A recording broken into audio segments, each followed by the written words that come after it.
Welcome back to another PowerPoint VBA tutorial. So in our previous video, we saw how to take PowerPoint tables and export them to Excel. In today's video, we're going to do something kind of similar, but instead of taking specific table objects, what we're instead going to do is take content that is found on the slides. What do I mean by that exactly? Well, while we're not going to necessarily show you how to do every single possible type of content object out there, I would like to show you how you can take things like headers and things like paragraphs and stuff like that and export all of them to an Excel spreadsheet where if you wanted to, you could do some further analysis. So this is nice for those kind of people who might get reports that are sent in the form of PowerPoint, and you want to take either the content of those reports, things like the tables, or maybe even the actual paragraphs themselves, and do some further analysis inside of Excel. Or maybe you're just using this for storage purposes too. So we're going to show you how to take that content inside of a PowerPoint presentation and copy it over to a Excel worksheet. So pretty useful stuff. I think it's interesting, and I thought maybe some other people could benefit from it as well. Alrighty, so first things first is we need to go into our Visual Basic editor. That means we're gonna have to go to our developer tab. So what you wanna do is click your little developer tab, and then if it has that little underline, means you're on it. Then from here, you wanna go to Visual Basic. And then once you're in the Visual Basic editor, you need to do couple of things. The first thing is you need to insert a new module. So if you select the modules folder, right click, go down to insert, and then module. Once you've done that, you can give your module a name. So I'll call this PowerPoint slide to Excel. I'm going to give my name a little bit different. So I'm going to make it where it's a little bit different so I can decipher it. I'm going to call it the video one. That's step number one. Step number two is you need to enable the reference library. So to do that, you need to go up to Tools, down to References, and then from here, you want to make sure that your Microsoft Excel 16.0 object library is enabled. If it's not enabled, you just need to scroll down a little bit to M for Microsoft. Then you want to go to E. So it's going to be somewhere right around here. You just want to make sure there's a check in the box. So if it's unchecked like this, it means it's not enabled. And if there is a check, it means it's enabled.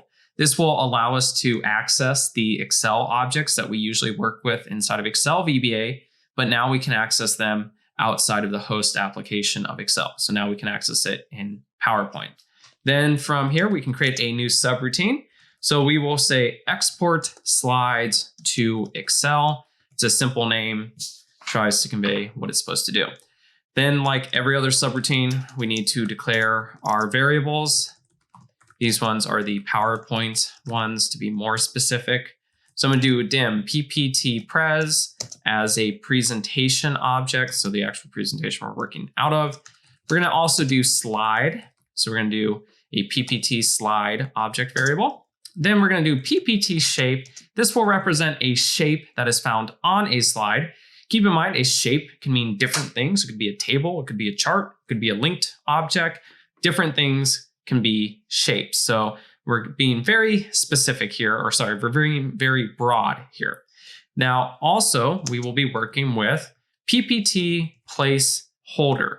So this represents a placeholder object that is found on a particular slide object. This is more just for informational purposes.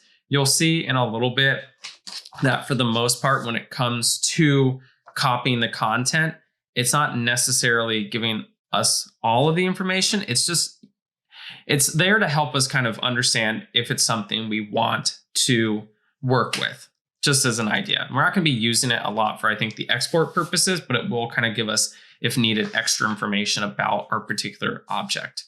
Then from here, we need to declare our Excel or our variables. These ones are going to be the Excel one.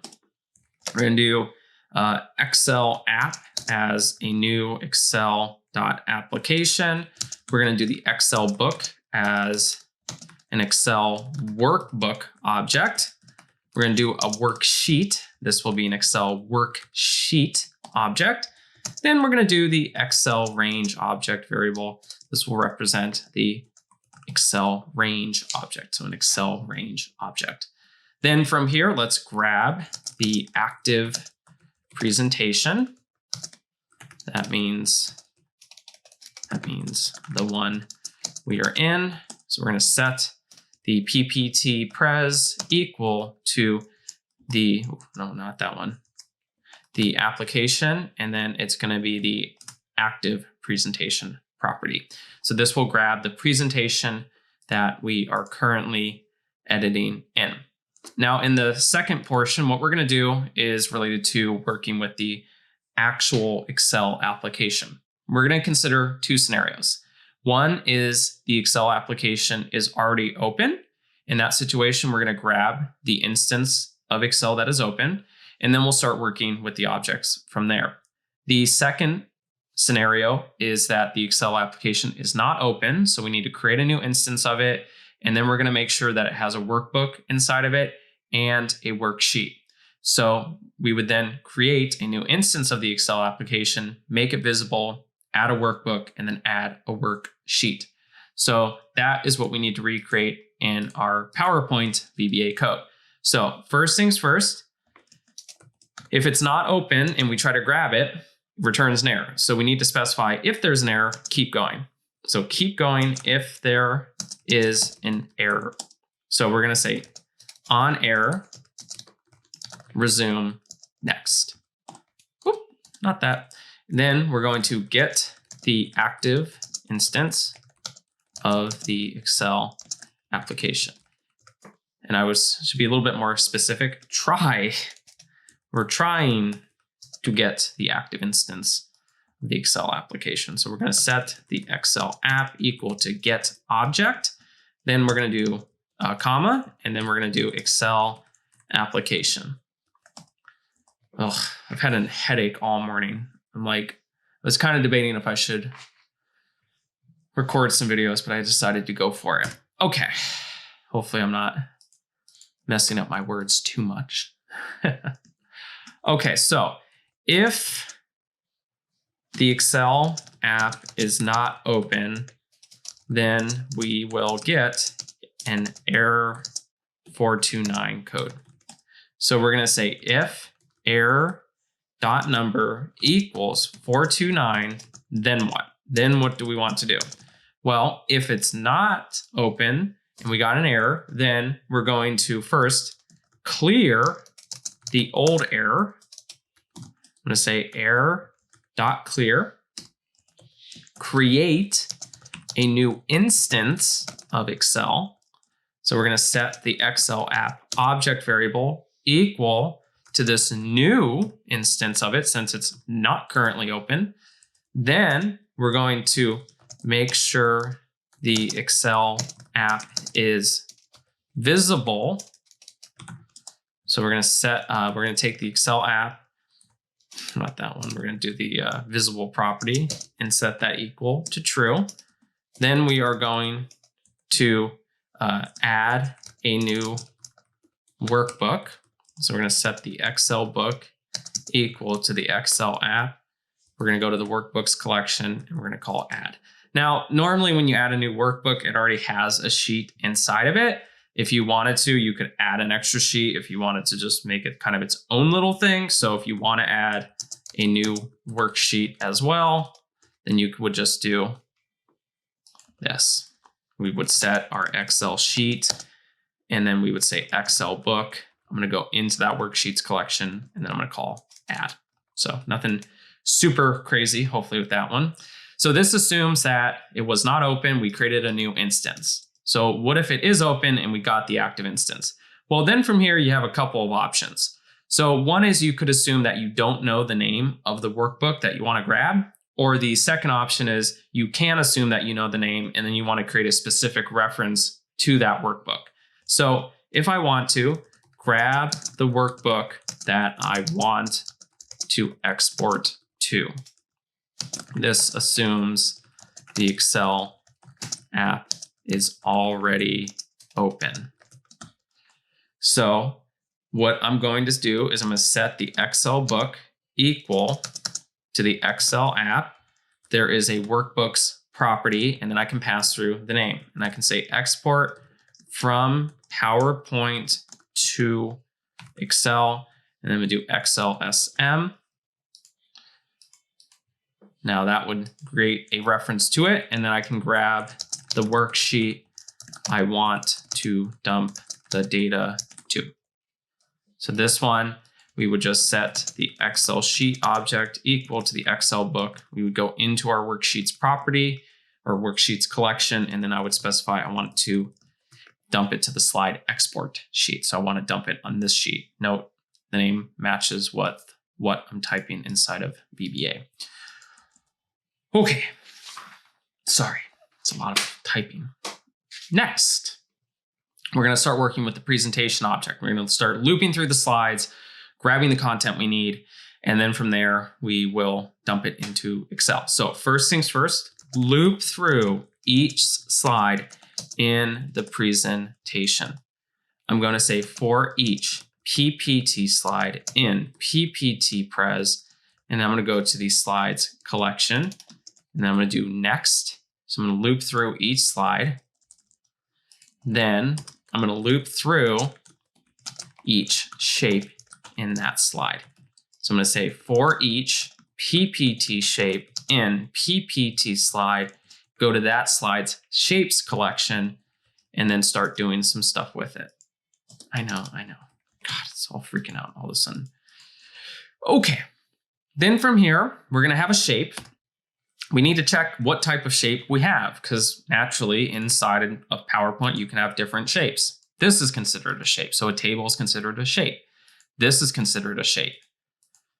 These are considered shapes.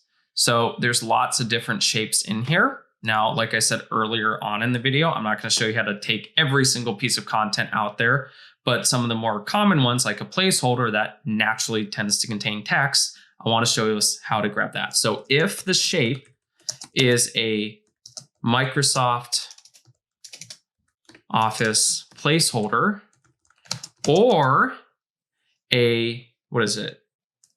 Placeholder, let's see, this is where things get weird. Placeholder vertical object. Why there's a special one for that is beyond me. PPT shape, we'll do type. So if it equals not that one. Microsoft placeholder or PPT shape dot type equals PPT or a PP placeholder, and then we want a vertical object. So you can kind of see there's definitely lots of stuff here. So you would probably have to, expand this a little bit to make it where if you wanted different placeholder types, you would just kind of repeat this logic. You would just keep saying like, hey, what type is it? Does it match the one that I want to export? If it does match the one I want to export, that's great. I just need to make sure I capture it in this if statement. And then once you've kind of done that, then what you can do is start going through the process of grabbing the content of that shape and then dumping it into Excel. So sort of like the table one, I want to make sure I'm on the last row before I dump it in there. So I'm going to set the Excel range equal to the Excel sheet. And then I'm going to go to range. And then again, just pick some really large number like a 10,000 maybe. We'll do end Excel up and then go from here. I'm assuming we don't have 10,000 different placeholders on our shape on our slide. So obviously if there's more, maybe you would need to go down further, but that's just an assumption. Okay, and then from here, we need to handle different considerations. Are we on the first cell or are we on not the first cell? So are we on the situation where we're going to paste it the first time or are we pasting it after the first time? If we are pasting it not the first time, I want to make sure I'm on the right cell. So handle the loops that come after the first one. So I'm going to say if the Excel range dot value does not equal blank, then we are on the right, we are basically not pasting the first time. So if that is the case, then we need to offset by 1 row below. So I'm going to say set Excel range equal to Excel range, the old one, call that offset method, then go down 1 row. And then that will be the new range. And then from here, we can start dumping items into it. So I'm going to grab the different shape properties and export it to Excel. So I'm going to say Excel range, the cell that we're currently on, which should be column 1 and then cell 1 or row 1. I'm going to say 0, 1, and I'm going to say value is equal PPT shape. I'm going to go to that text frame property, and then I'm going to go to the text range. So I want to grab the text first. Then I want to do in the column next to it, I'm going to do the PPT slide.name. And I'm going to kind of just repeat this process. So the reason I'm putting like all these different components here is the idea behind it is that I can export multiple pieces of information. So that way, if the user doesn't remember what it's on, so what slide it's on, they would be able to look at the content in the data set and go like, oh, okay, so this shape belongs on this slide at this point, and so on and so on. So it just makes it a little bit easier, I think, to determine what shape that came from if they want to make it where it's easier to grab it and stuff like that, or maybe even filter. So then I'm going to do things like the layout. Also keep in mind, a lot of this stuff, it's going to return the enumeration. That's just the value. So it's not going to have the name, but we could always export the enumerations if we had to and do like a little lookup column. So that's that. So that's going to export it. Finally, what I need to do is do some cleanup. So basically format the sheet. So set the sheet column width. This is pretty straightforward, hopefully. So we're going to say Excel sheet. I'm going to go into the columns collection. And then I'm going to go to the column width. If I can get it. I'm going to set that equal to 20. And then I'm going to set the sheet row height. So I'm going to say Excel sheet rows row height equals 20. Set the horizontal alignment. I'm going to set the Excel sheet. I'm going to go into that cells collection, go to the horizontal alignment property, and then do Excel left. And then finally, turn off the grid lines. So I'm going to do Excel app, active window, and then I'm going to do display grid lines property, set that equal to false. Okay, so that's everything. Now, hopefully, unlike the previous video, maybe I shouldn't be too optimistic. Hopefully it doesn't crash. I think what I'll do is I'll save it just before I do it again, because I really don't want it to crash again. Now, ideally, it's going to take content and then put it onto this sheet. Oh, these ones need to be changed. My apologies. Okay, perfect. Okay, let me do that. Okay, so it looks like it worked beautifully. So you can see that we took the actual content, we took the slide name, or is that the slide ID? I have to look now again. Okay, so we have the name, slide index, slide layout, shape name, and then shape type. So you can kind of see there's different types of, shapes there. So this is one where it was like a vertical one and so on and so on. Now, again, you can always add to this. There's nothing saying like, oh, it has to be these two and only these two. I mean, you could keep adding to this, and as long as it makes logical sense, like, okay, I'm just grabbing another placeholder that's going to have text, you could probably leave this alone and really just start expanding this portion up here. But that was kind of the goal with this video was, hey, we wanted to show you, you have some slides, you have some content on those slides, and you obviously want that content inside of Excel. This is how you would write some code to take that content and then put it into an Excel spreadsheet. So if you have any final questions about this particular topic, feel free to put them down in the comments below. If you're new to the channel, you should consider subscribing. We have lots of content constantly coming out. So if it's something that might spark your interest, feel free to subscribe to the channel and then make sure to turn on the little bell notification. So that way, as I release new videos, you get that nice little notification, and then you can also watch the video and then get the code that is hosted on GitHub. So all this code is usually pretty much available. Very rarely do I not provide the code, but generally speaking, the code's available on GitHub, so you can leverage that as well too. And then also the Facebook group, I do post the workbooks there. If you want the actual workbook along with the code, you can do that as well. So thank you again for watching, everybody. In our next video, we'll probably do something kind of similar, but people have kind of asked, how can I do the reverse of what I did in my, basically like build a PowerPoint presentation using Excel. We want to do the opposite. We want to take a presentation layout, save the content to Excel, and then basically build that presentation again, all from Excel. So I could go in there, change like the dimensions and stuff like that, and then it would update that presentation for us. So that's kind of what's coming in the next video related to this series. So thank you again for watching, everybody. We will see you in the next video.